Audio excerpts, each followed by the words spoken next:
The twin suns of Zithara burned high above the royal city, casting long shadows across the arena built from crystal stone.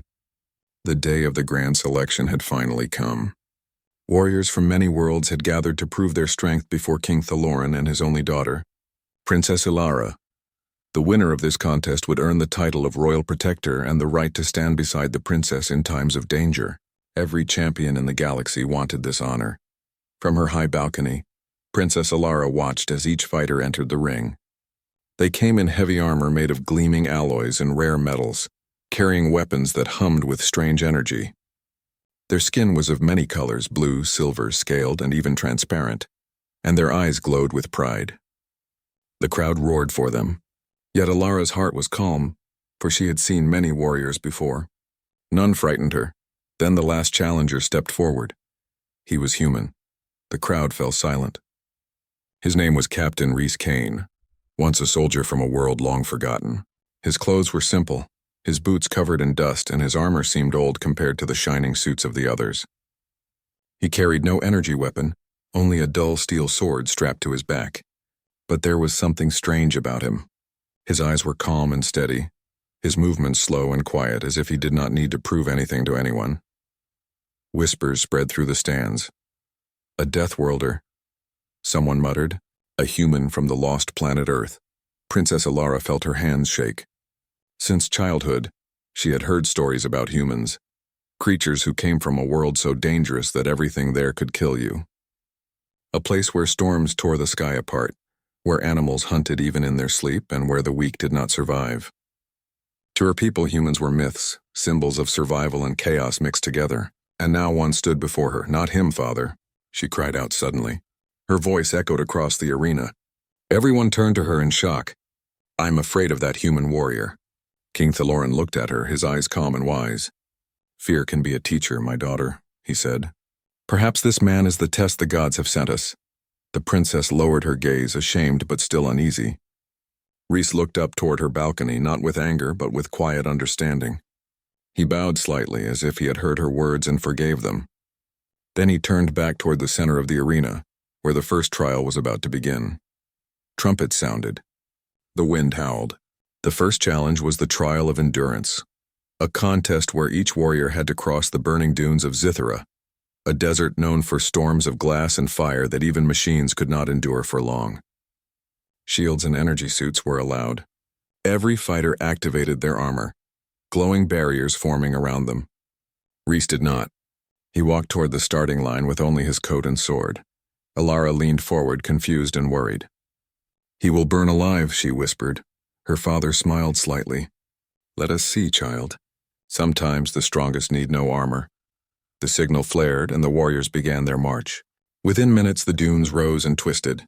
Winds carried sharp sand like blades. One by one, the energy shields of the other fighters flickered and broke.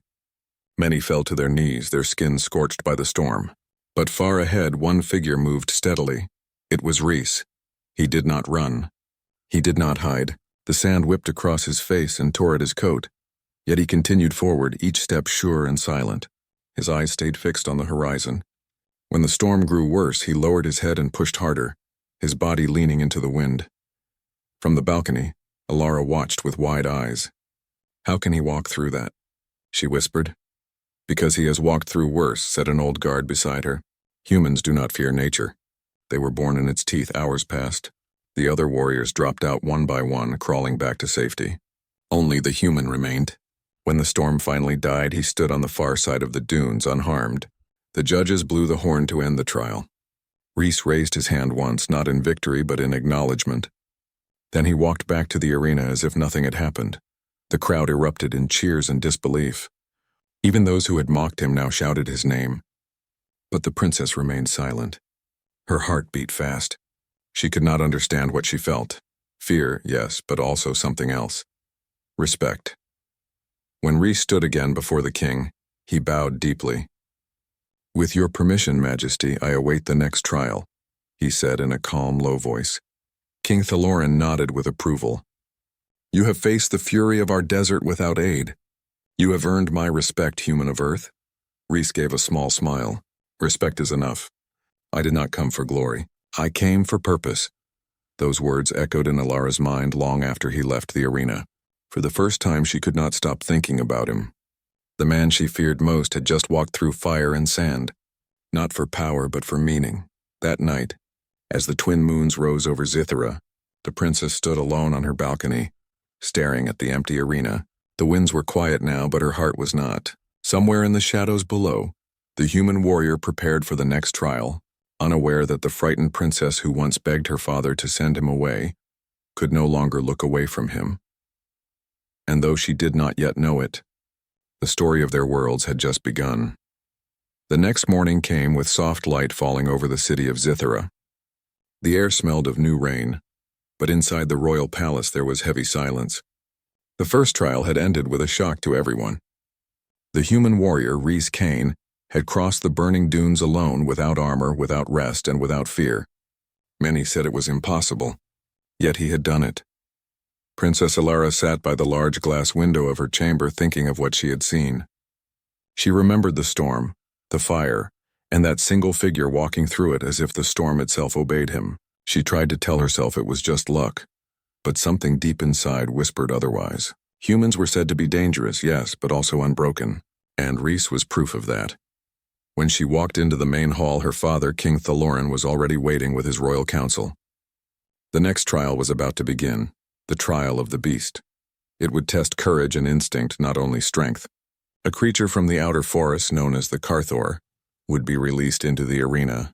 Each warrior had to subdue it without killing it. The one who did so with the least injury would win. Alara's heart felt heavy as she sat beside her father. She looked across the balcony at Rhys.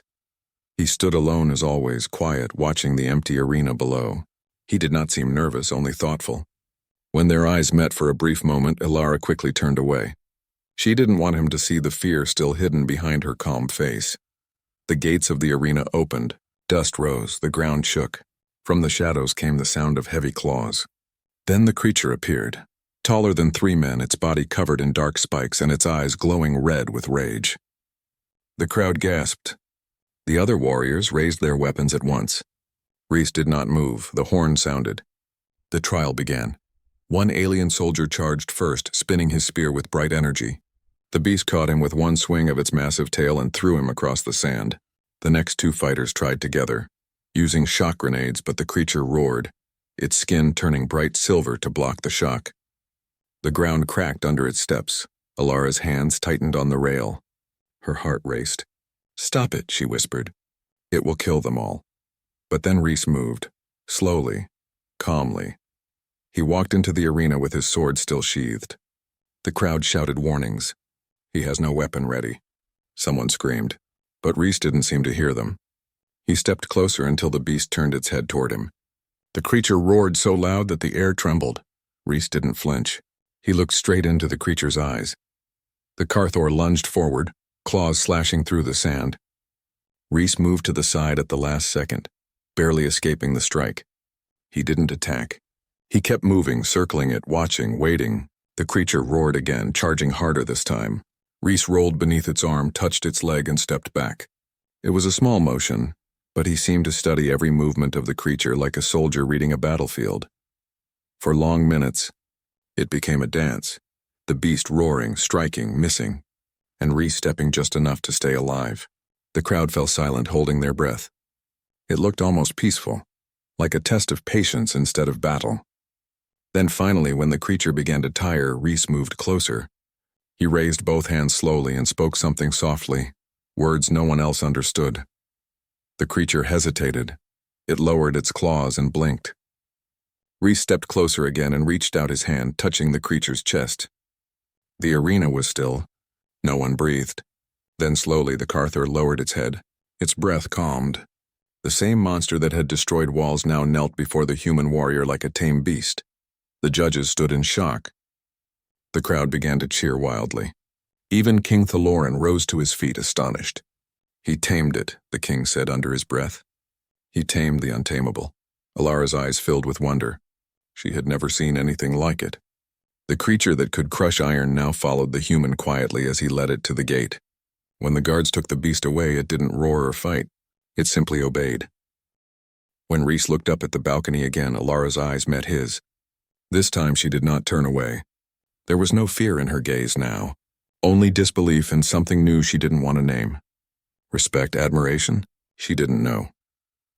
After the trial, her father invited Rhys to the royal dining hall. The other warriors had either failed or withdrawn. The king wanted to know more about this human who walked through fire and tamed monsters without weapons. Rhys bowed politely as he entered the hall. "You have shown great control," the king said. "Tell me, how did you calm the beast?" Rhys looked down for a moment before answering. "Fear is born from pain," he said quietly. "I learned that not everything that looks dangerous wants to harm. Sometimes it only wants to be understood." The hall was silent. Ilara's eyes stayed on him. His voice carried no pride, only truth. After the meeting, as Rhys left the hall, Ilara followed him into the corridor. For a moment she hesitated, then spoke. "Captain Rhys," she said softly. He turned to her, his expression calm. I was wrong about you," she said, her voice trembling. "I thought humans were only stories made to scare us." Rhys smiled gently. "We are stories, princess.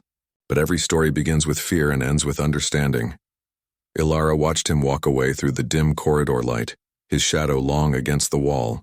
For the first time she felt not fear but curiosity and warmth.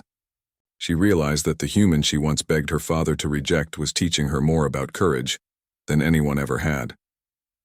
From her balcony, Princess Ilara often watched him. She told herself it was only curiosity. Yet every time he lifted that dull sword, every time his slow, precise movements cut through the air, she felt something stir inside her, a strange calm mixed with fascination. His discipline was unlike anything she had ever seen. He looked more like a teacher than a fighter, more like a man carrying peace than seeking war. One afternoon, while Rhys was resting near the palace gardens, Ilara gathered her courage and walked down to speak with him. The flowers of Zithira glowed faintly in the light, and soft wind moved through the blue trees. Rhys noticed her approach and stood up, bowing respectfully. "Princess," he greeted simply. "You do not need to bow," she said quickly. "You have already earned everyone's respect, even mine." Rhys gave a small smile. "Respect is not earned by victory. It is earned by how one carries it afterward." She looked at him, surprised by his words. "You speak like a philosopher, not a soldier," she said softly. He looked toward the horizon. "On my world, soldiers had to be both.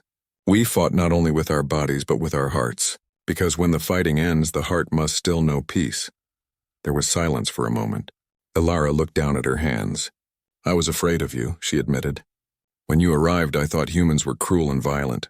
Rhys nodded slowly. "You were not wrong to be afraid. Fear keeps people alive, but what matters is what we do after fear. Do we hide from it or learn from it?" His calm voice made her chest tighten. For a long time she had lived in comfort, protected by guards, separated from the struggles of others.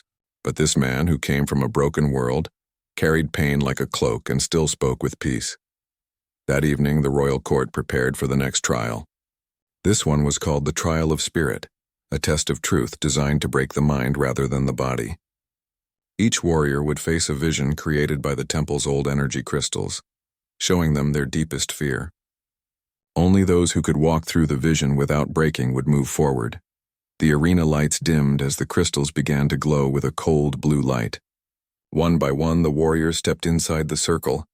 Some screamed, others fell to their knees in tears. Memories of loss and regret crushed them until they begged to leave. When it was Rhys's turn, the crowd went silent. He walked calmly into the circle. The light surrounded him. For a long time, nothing happened. Then his body stiffened, his eyes narrowing slightly. He saw what no one else could. The burning skies of Earth, his homeworld in its final war. Explosions echoed in his ears, the ground trembling beneath his feet. He saw faces of soldiers he once led, men and women who had trusted him. He saw them fall one by one until he stood alone among ruins. The vision tried to pull him down with guilt, whispering in his mind that he had failed them.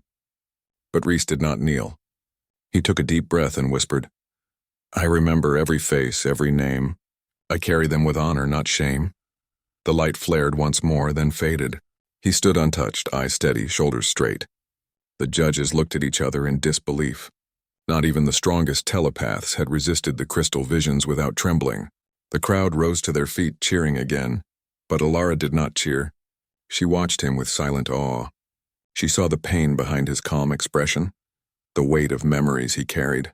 She felt something deep inside her heart, a quiet respect that had grown into something stronger. She could no longer see him as a stranger. He was a survivor, a man who had seen worlds die yet still chose to protect life. When the ceremony ended, Ilara found him again near the outer corridor of the temple. The light from the moon shone softly through the windows, touching his face. "You didn't fear anything," she said quietly. "The crystal could not defeat you."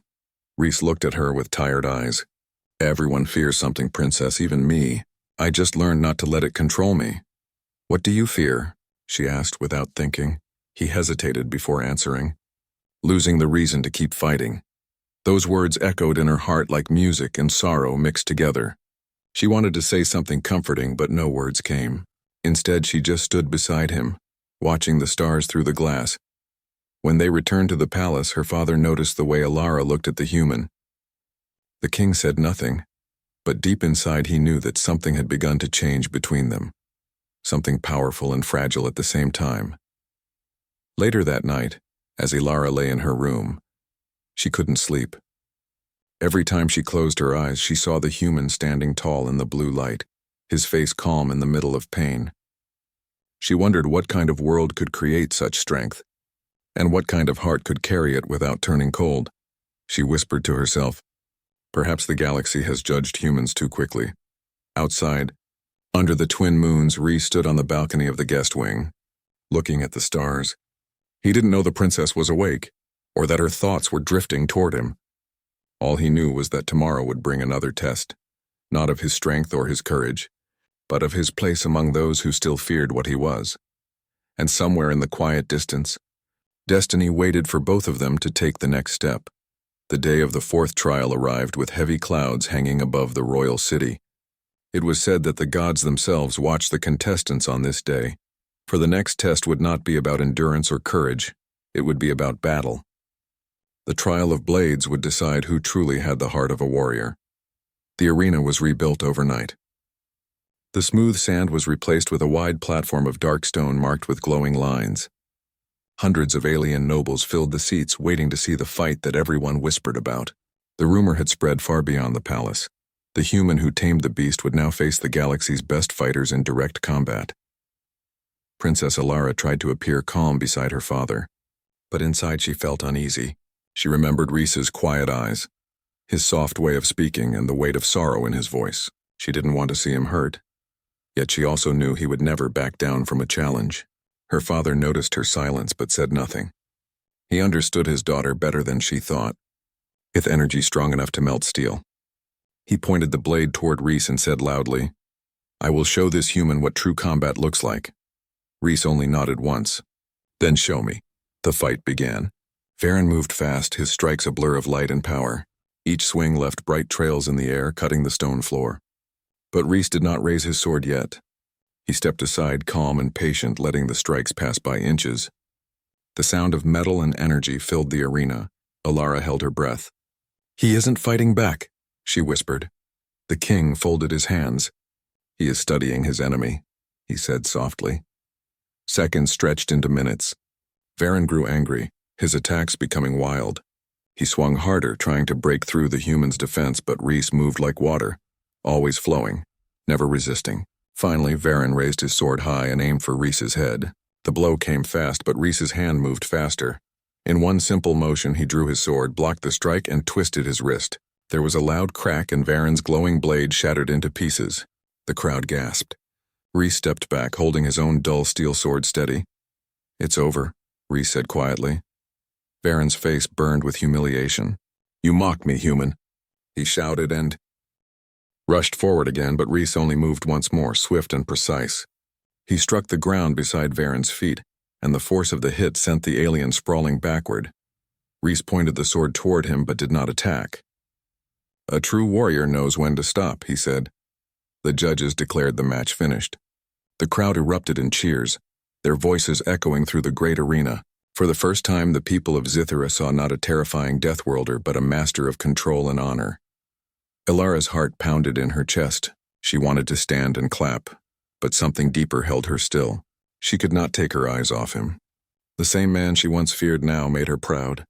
She saw in him not just strength but kindness, the kind that chose restraint when destruction was easy. When the crowd finally calmed, King Thaloran stood. "Captain Rhys Kane," he said loudly, his voice carrying across the arena. "You have shown power without cruelty and victory without pride. You honor us," Rhys bowed slightly. "I only honor life, Your Majesty." Later that evening, after the celebration, Alara found herself walking alone through the royal gardens. The night was cool and the twin moons hung like silver shields in the sky. She didn't expect to find Rhys there, yet he was sitting by the fountain sharpening his sword slowly, the sound of steel whispering in rhythm with the wind. She hesitated before stepping closer. "You could have ended him," she said softly. "Why didn't you?" Rhys looked up, his eyes calm as always. "Because defeating someone is easy," he said. "But if I destroy their pride completely, they will only grow hate inside. Mercy gives them a chance to change." Alara sat near him, keeping a respectful distance. "You speak like someone who has seen too much war." He nodded. "Too much," he said quietly. "On Earth we learned that victory without compassion only builds more wars." The silence that followed was gentle, filled with the sound of running water. For the first time, Alara felt no fear being near him. She realized she trusted him more than anyone else. She wanted to ask about his world, his past, the people he lost, but his eyes carried so much weight that she couldn't bring herself to reopen his pain. "Instead," she said softly, "my father sees you as a warrior, but I think you're something more." Rhys gave a faint smile. "I'm just human, princess. That is all I've ever been." Her heart trembled at his words, simple, honest, without pride. She realized then that what frightened her before was not his power. It was how different he was from everything she had ever known. When she returned to her chamber, she looked out at the sleeping city. She could still hear the echoes of the crowd cheering his name. Yet what stayed in her mind was his quiet voice saying, "I only honor life." The night was long and Alara couldn't sleep. Something inside her had changed completely. The man she once feared had become the person she trusted most. And though she didn't say it out loud, she knew deep down that her heart was slowly being pulled toward him. Far away in his small guest room, Rhys sat alone beside the window, looking at the same moons. He didn't know what tomorrow's trial would bring, but he could already feel the bond forming between two worlds that had once been divided by fear. Night fell over Zythera with a strange calmness, the kind that comes before a storm. The city slept under silver moonlight, unaware of the danger that was slowly creeping toward the palace. Deep beyond the outer walls, shadows moved, dark shapes hidden beneath cloaks that shimmered like oil. They were assassins sent by enemies of the king, sworn to destroy his bloodline and end the royal house once and for all. Inside the palace, Princess Alara stood on her balcony, lost in thought. Her mind replayed every moment she had seen with the human warrior. His calmness in storms, his mercy in battle, his quiet strength that asked for nothing. She didn't know why she couldn't stop thinking about him. Something about him made her feel safe, even when the world around her felt uncertain. Down in the courtyard, Rhys was awake, sitting on the stone steps with his sword across his knees. His instincts never allowed him to rest fully.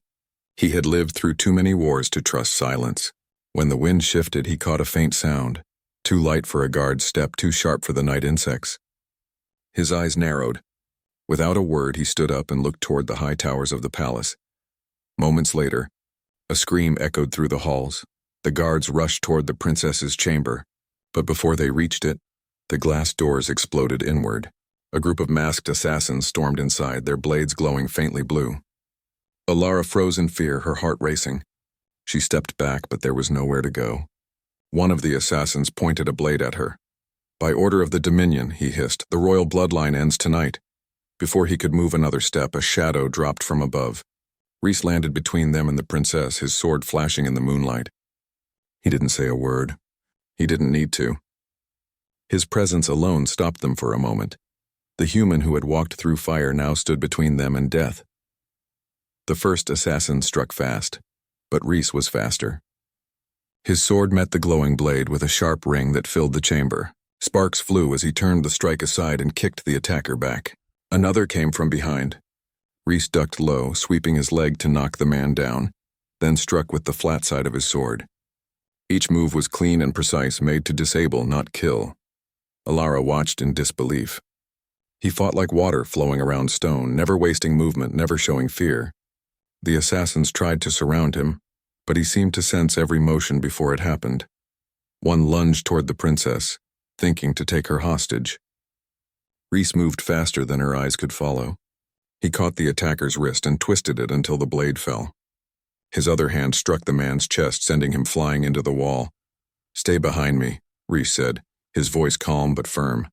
Alara nodded, trembling. She had never seen such controlled fury in her life.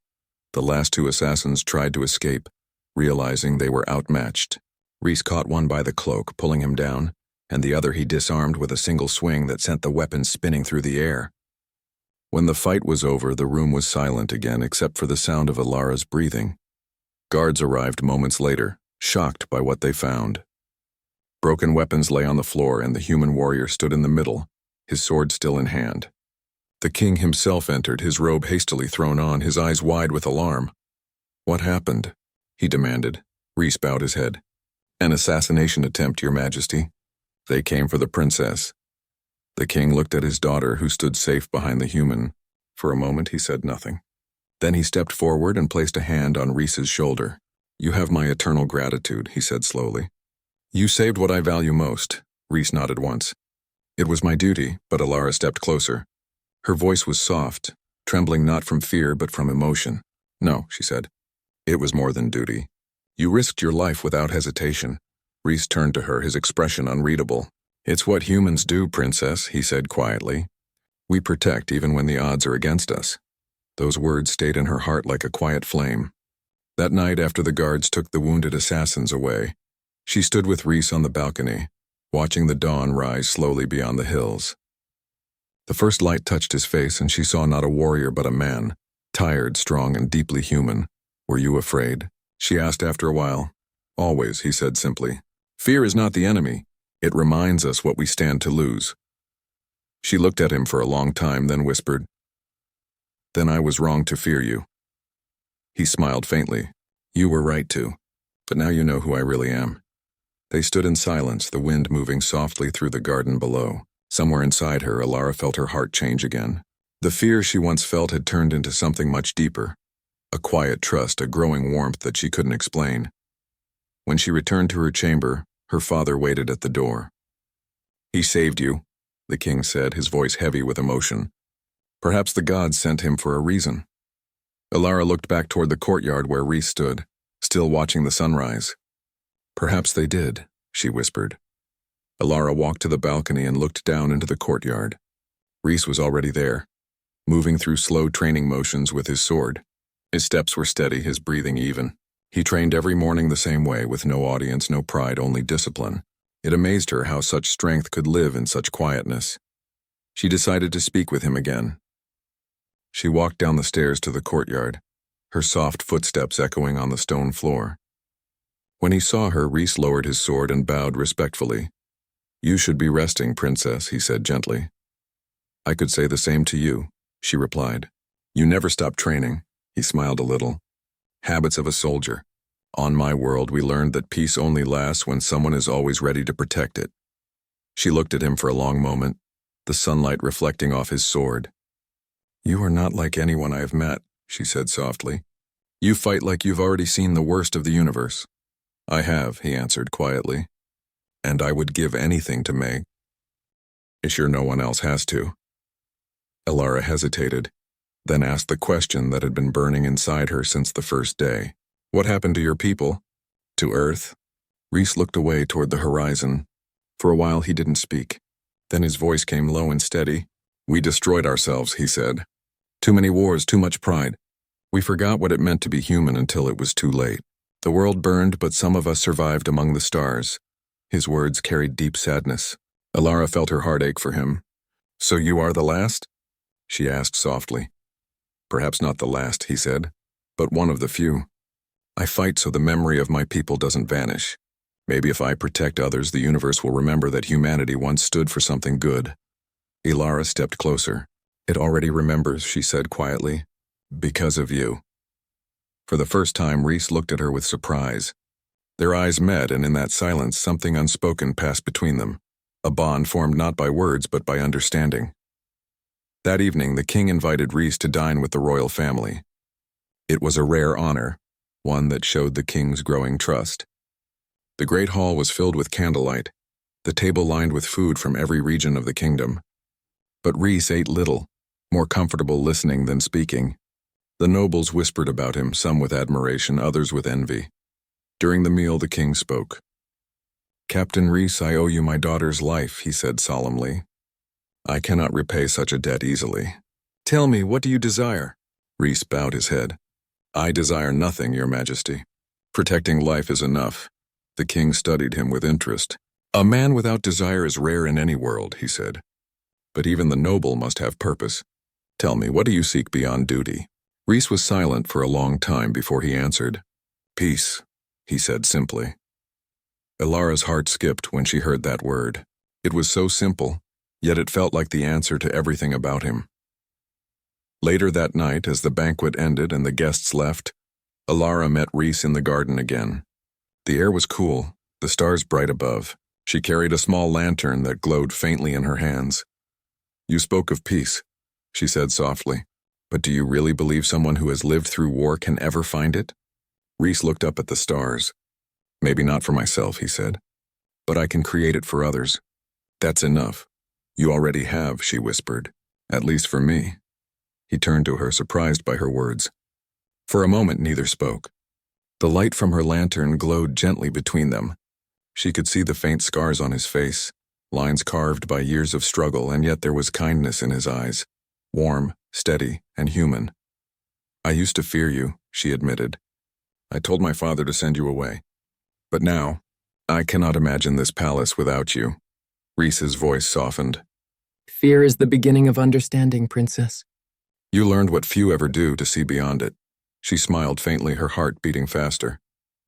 "And what do you see when you look at me?" she asked without thinking. He hesitated. Someone brave enough to face what others run from. Those words lingered in the air, warm and real. Before she could reply, the sound of bells echoed from the city walls. The peace shattered instantly. Guards rushed through the gates, shouting. From the horizon, streaks of red light appeared in the sky. Enemy ships were descending. An invasion fleet. Rhys's eyes hardened. "They came sooner than I expected," he said.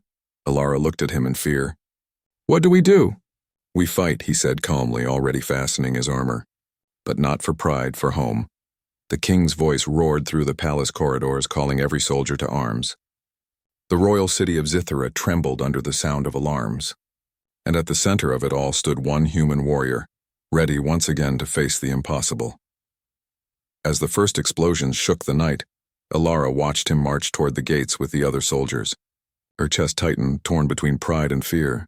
For the first time, she understood the cost of courage, and that she might lose the one who had taught her what it truly meant.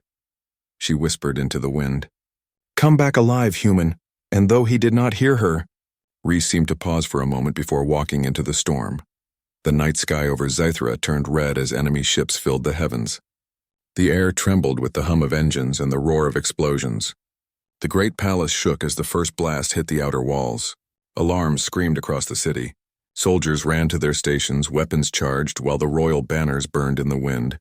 From the highest balcony, Princess Elara watched the chaos spread. She wanted to rush out and help, but her father ordered her to stay in the inner tower for safety. Still, her heart refused to rest.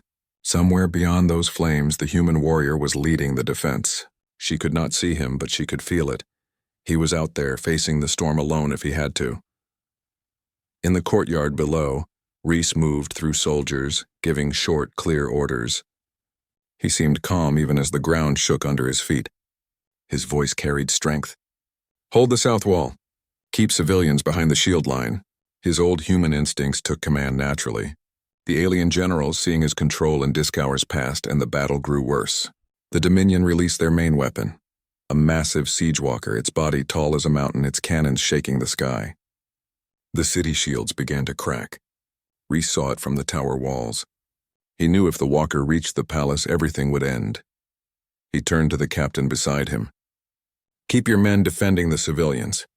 I'll stop that machine." The captain stared at him. Alone? It's suicide. Reese gave a small smile. So was walking through fire, remember? Without waiting for an answer, he ran through the burning streets. Flames lit his path, and the wind carried the sound of battle. When he reached the hill where the siege walker stood, its shadow covered him like a giant hand. But Reese did not stop. He climbed the broken ruins, dodging falling debris, his armor scorched, his breath heavy but steady. Alara saw him from the tower and gasped. "Father, he's going toward the monster." The king gripped the balcony rail. "He's trying to save us."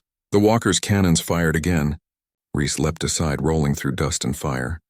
He climbed the steel leg of the machine, using his sword to cut through cables. Sparks burst around him. The machine roared like a beast, turning to shake him off. But he held on, his fingers bleeding, his heart steady. At the top he found the control core, a glowing sphere pulsing with light. He pressed his communicator. "Your Majesty," he said through static, "the city shield is failing. I can overload the walker's reactor, but I need the palace barrier closed before it blows." The king's voice came heavy with emotion. "Understood? May the stars guard you, human," Alara shouted. "No, you can't, there must be another way." But the signal had already gone silent. Reese pulled a small energy cell from his armor, a human device, old and cracked. It was one of the last pieces of his home world. He pressed it into the machine's heart. "For Earth," he whispered, "and for Zithra." Then he struck his sword into the core. Light exploded. A storm of fire rose into the sky so bright it turned night into day. The shockwave swept across the city, shattering glass and pushing everyone to the ground. But when the light faded, the massive walker was gone. Only its broken metal legs remained. The enemy fleet, seeing their greatest weapon destroyed, began to retreat into the dark sky. The city was safe. But the courtyard was silent. No one could see the human warrior. Alara ran through the smoke, her heart pounding. She searched the ruins with trembling hands until she found him lying near the wreckage, covered in dust and blood but still breathing faintly. She fell to her knees beside him. "Reese," she whispered, "you did it. You saved us." His eyes opened weakly. "Did the people survive?" "Yes," she said, tears filling her eyes. "Because of you." He smiled faintly. "Then, humanity did something good again." The king arrived with guards and healers, ordering them to carry Reese to the palace. For days he remained unconscious while the people of Zithra rebuilt their city. They hung banners of both the royal crest and a new symbol, the human star of Earth, side by side. The king declared Reese a hero of the realm, the protector of two worlds. When Reese finally awoke, sunlight poured through the window. Alara sat beside him, her eyes shining with relief. "You kept your promise," she said softly. "You came back alive." He smiled weakly. "I told you, humans don't quit easily." She reached for his hand and held it gently. "You were once the one I feared most," she said. "Now you are the one I could never lose." He looked into her eyes, and for the first time in many years he felt peace. Outside, the city bells rang in celebration. The war was over, and the story of the human warrior spread across the stars. To the people of Zithra, he was no longer a stranger from a death world. He was the symbol of courage, mercy, and hope. And as Reese stood beside Princess Alara on the palace balcony, watching the rising sun over the healed city, he finally understood what it meant to find peace not in victory, but in belonging.